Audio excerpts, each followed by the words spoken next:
ഏറ്റെടുത്ത ഒരുപാട് പേരുണ്ട്. അല്ലാഹു തആല അവർക്കൊക്കെ ജീവിതത്തിൽ വലിയ ഖൈറ് അല്ലാഹു തആല നൽകുമാറാവട്ടെ. അവരുടെ എല്ലാ ഖൈറായ ഉദ്ദേശങ്ങളും അല്ലാഹു തആല പൂർത്തീകരിച്ചു കൊടുക്കുമാറാവട്ടെ. വല്ലാഹു ഫീ ഔനി അബ്ദി മാ കാനൽ അബ്ദു ഫീ ഔനി അഖീഹി. നമ്മുടെ ഒരു സഹോദരന്റെ ഒരു അവരന്റെ വേദനകൾ അറിഞ്ഞുകൊണ്ട് നമ്മൾ സഹായിക്കാൻ അല്ലാഹു നമ്മളെ സഹായിച്ചുകൊണ്ടേയിരിക്കും. ഇത് ضعيفായ ഹദീസല്ല, ശക്തമായ തെളിവുള്ള ഹദീസാണ്.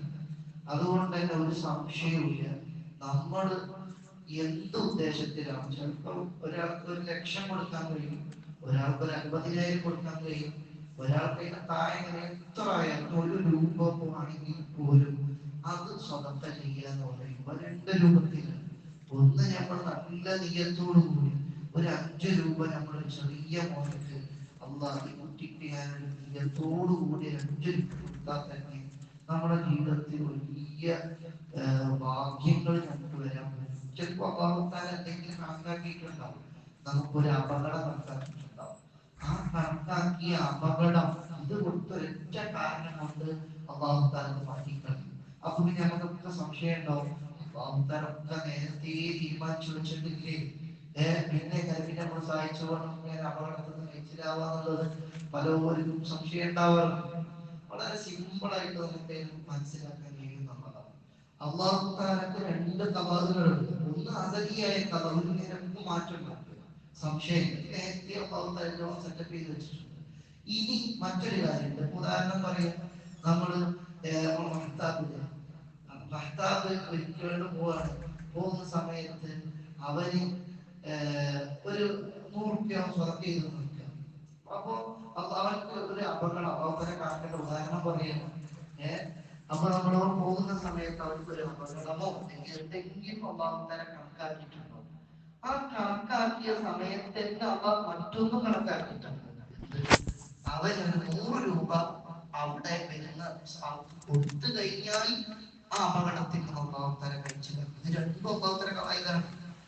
ഇനി കൂടുതൽ ചോദിക്കേണ്ടതില്ല, അതിൽ ആ സ്റ്റോപ്പ് ചെയ്യുന്നത്. അതായത് അപ്പൊ നമ്മൾ പരമാവധി നമ്മളെ കൊണ്ട് കഴിയുന്ന രൂപത്തിൽ അള്ളാഹു നമ്മൾ കഴിയുന്ന രൂപത്തിൽ ഒക്കെ സഹായിക്കണം. ഇത് ആരും ബോധ്യപ്പെടുത്താനല്ല, ആരും കാണാത്ത സ്വതം നമ്മൾ വലത് കൈ കൊടുക്കുന്നത് ഇടത് കൈ അറിയാതെ കൊടുക്കണം എന്ന് പറഞ്ഞാൽ നമ്മൾ ചിലപ്പോൾ ഗ്രൂപ്പുകളിലൊക്കെ നമ്മളിങ്ങനെ കൊടുക്കുകയൊക്കെ ചെയ്യും. പക്ഷെ നമ്മുടെ ഉള്ളിന്റെ ഉള്ളിൽ ഞാനാണല്ലോ ആ കിറ്റില് 5 കിറ്റ് ഞാനാണ് എടുത്തത്, ബാക്കിയുള്ളവരൊക്കെ താഴെയാണ്. ഈ ഒരു ചിന്ത ഇബ്ലീസിന്റെ ഭാഗത്ത് നിന്ന് ഇങ്ങനെ വന്നുകൊണ്ടിരിക്കും. അറിയാതെ എങ്ങാനും വന്നു കഴിഞ്ഞാൽ നമ്മൾക്ക് ഒരു ലക്ഷ്യമല്ല, 1 കോടി കൊടുത്തിട്ട് ഒരു കാര്യവും കിട്ടാൻ പോകില്ല. അതങ്ങനെ തന്നെയാണ്. അപ്പൊ നമ്മൾ കൊടുക്കുന്നത് മനസ്സറിഞ്ഞു കൊടുക്കണം.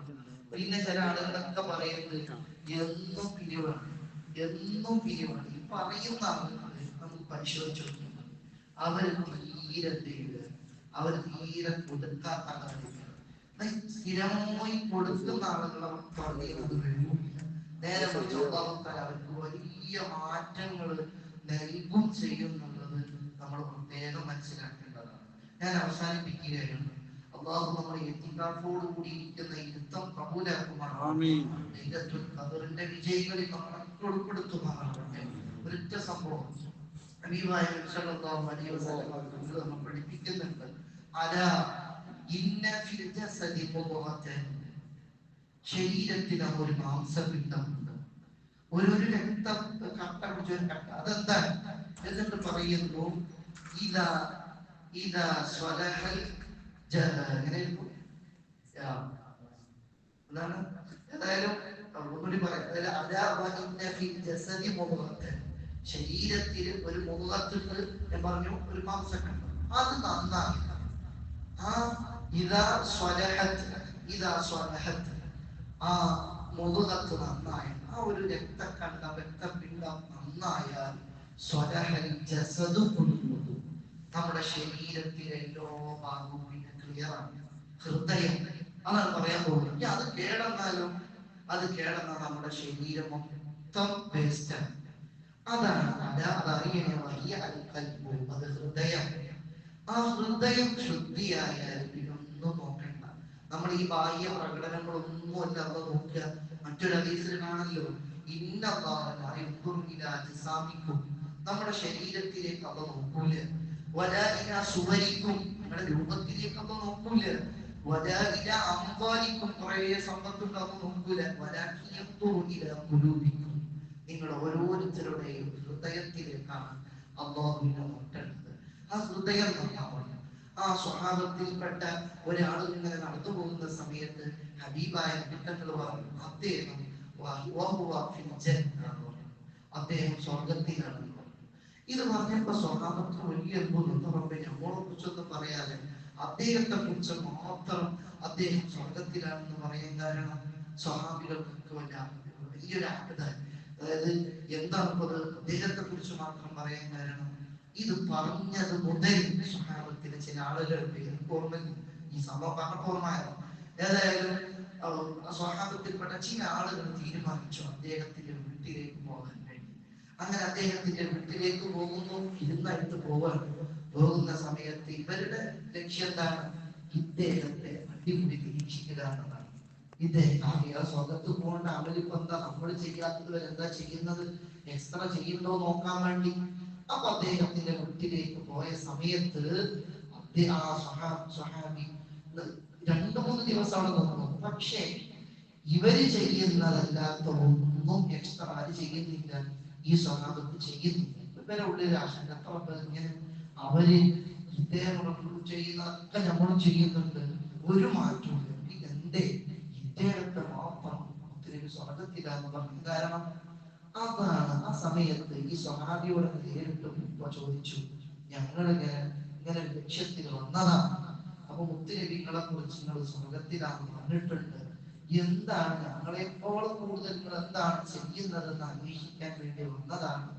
അപ്പോൾ അദ്ദേഹത്തോട് ചോദിച്ച സമയത്ത് അദ്ദേഹം ചിരിച്ചുകൊണ്ട് പറയുന്നുണ്ട്, ഞാൻ ഒന്നും എക്സ്ട്രാ ചെയ്തില്ല, ഒന്നും ഞാൻ പ്രത്യേകിച്ചൊന്നും ചെയ്യുന്നില്ല. പക്ഷേ ഒരാളോടും എനിക്ക് വിദ്വേഷമില്ല, വെറുപ്പ് മനസ്സിലില്ല. ഈ ഒരു കാരണം കൊണ്ട് ഞാൻ സ്വർഗത്തൊരു ഒത്തിരി പറഞ്ഞിട്ടുണ്ടാവും. എന്തുവരെ എന്റെ മനസ്സിന്റെ ഉള്ളിൽ ഒരാളോട് പോലും വെറുപ്പ് പ്രകടിപ്പിച്ചോ മനസ്സിൽ കൊണ്ട് നടക്കുകയോ ഞാൻ ചെയ്തിട്ടില്ല എന്ന് പറഞ്ഞപ്പോൾ പ്രിയപ്പെട്ട മുഅ്മിനീങ്ങളെ നമ്മൾ മനസ്സിലാക്കണം, ഒരാളോട് നമുക്ക് വിദ്വേഷം ഉണ്ടാകാതിരിക്കാൻ നമുക്ക് വലിയ തൗഫീഖാണ്. നമ്മൾ എന്തെങ്കിലും ചെറുത് കാണുമ്പോൾ നമ്മൾ പറയും, ശരിയല്ല, ആള് ശരിയല്ല. ആദ്യം നമ്മളിലേക്ക് നോക്കണം. ഒരു കവി പാടിയിട്ടുണ്ട്, മറ്റുള്ളവരുടെ അയ്ബുകൾ കണ്ടെത്താൻ നല്ല സുഖമാണ്. നമ്മൾ സ്വന്തം പഠിച്ചവനെ എന്റെ ശരി, എന്റെ കാര്യം എന്താണെന്ന് നമ്മൾ ആദ്യം അന്വേഷിക്കണം, എന്നിട്ടാണ് മറ്റുള്ളവരിലേക്ക് പോവുക. ഇതുപോലെ തന്നെയാണ് ആരാന്റെ നമ്മള് സ്വന്തം മക്കളിലേക്ക് നോക്കൂലേ.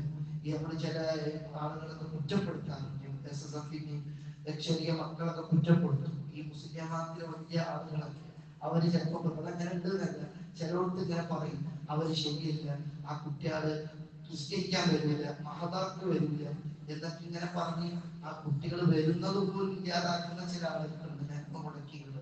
അതൊരിക്കലും നമ്മളങ്ങനെ ആവരുത്.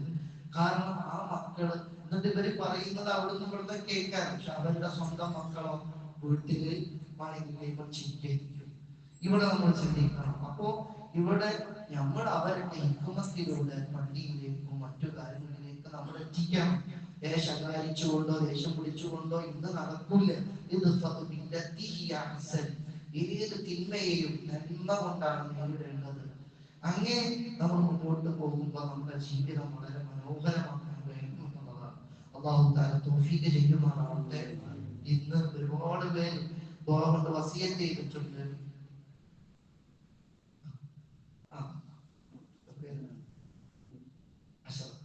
അഷ്റഫാക്കന്റെ വാപ്പ ഹോസ്പിറ്റലാണെന്ന് പറഞ്ഞു. അല്ലാഹു തആല ആജിലായ ശിഫാ അല്ലാഹു തആല നൽകുമാറാവട്ടെ. ഈ രാവിന്റെ ബർക്കത്ത് കൊണ്ട് അല്ലാഹു വലിയ ആജിലായ ശിഫാ അല്ലാഹു നൽകുമാറാവട്ടെ. പൂർണ്ണ ആഫിയത്ത് അല്ലാഹു തആല നൽകി അനുഗ്രഹിക്കുമാറാവട്ടെ. അതുപോലെ തന്നെ ഷിയാബാക്കനും മക്കൾക്ക് അസുഖം ഒരുപാട് പേര് ദുആ വസിയത്ത് ചെയ്തിട്ടുണ്ട്. അല്ലാഹുവേ അവരുടെയൊക്കെ രോഗങ്ങൾ ഞങ്ങളൊക്കെ പ്രിയപ്പെട്ട മാതാപിതാക്കൾക്ക് ആഫിയത്തുള്ള ദീർഘായുസ്സ് നൽകണം അല്ലാഹ്. ജീവിച്ചിരിക്കുന്ന മാതാപിതാക്കൾക്കൊക്കെ ആഫിയത്തുള്ള ദീർഘായുസ്സ് നൽകണം അല്ലാഹ്. അല്ലാഹുവേ, മരണപ്പെട്ടു പോയ മാതാപിതാക്കൾക്ക് മഗ്ഫിറത്തും മർഹമത്തും നൽകണം അല്ലാഹ്. അല്ലാഹുവേ, ഞങ്ങളുടെ ഈ പള്ളിയിലേക്ക് സഹായിക്കുന്നവർ, ഇതിന്റെ ഒരുപാട് സംരംഭങ്ങളിലേക്ക് സഹായിക്കുന്നവർ, അതുപോലെ പെരുന്നാൾ കിറ്റ് ഏറ്റെടുത്ത് സഹായിക്കുന്നവർ, അല്ലാഹുവേ, എല്ലാവരെയും നീ സഹായിക്കണം അല്ലാഹ്. അല്ലാഹു ആഖിറത്തിൽ നിന്റെ വലിയ ഒരു പ്രതിഫലം അവർക്കൊക്കെ നീ കാണിച്ചു കൊടുക്കണം അല്ലാഹ്. അല്ലാഹുവേ, ഞങ്ങളൊക്കെ നന്മയിലേക്ക് അടുപ്പിക്കണം അല്ലാഹ്. തിന്മയോടുള്ള വെറുപ്പ് ഞങ്ങളുടെ കൽവിൽ വർദ്ധിപ്പിച്ചു തരണം അല്ലാഹ്. ഞങ്ങൾ ചെയ്യുന്ന പ്രവർത്തനത്തിലൊക്കെ ഇഖ്ലാസ് നൽകണം അല്ലാഹ്. ഇഖ്ലാസ് ഇല്ലാത്ത പ്രകടനപരതയുള്ള ഒരു അമലും ഞങ്ങൾക്ക് നൽകരുത് അല്ലാഹ്. ഇഖ്ലാസോടുകൂടി അമല് ചെയ്ത് നിന്നിലേക്ക് എത്താൻ ഞങ്ങൾക്ക് തൗഫീഖ് നൽകണം അല്ലാഹ്. ഈ റമദാൻ ഞങ്ങൾക്ക് അനുകൂലമാക്കി തരണം അല്ലാഹ്.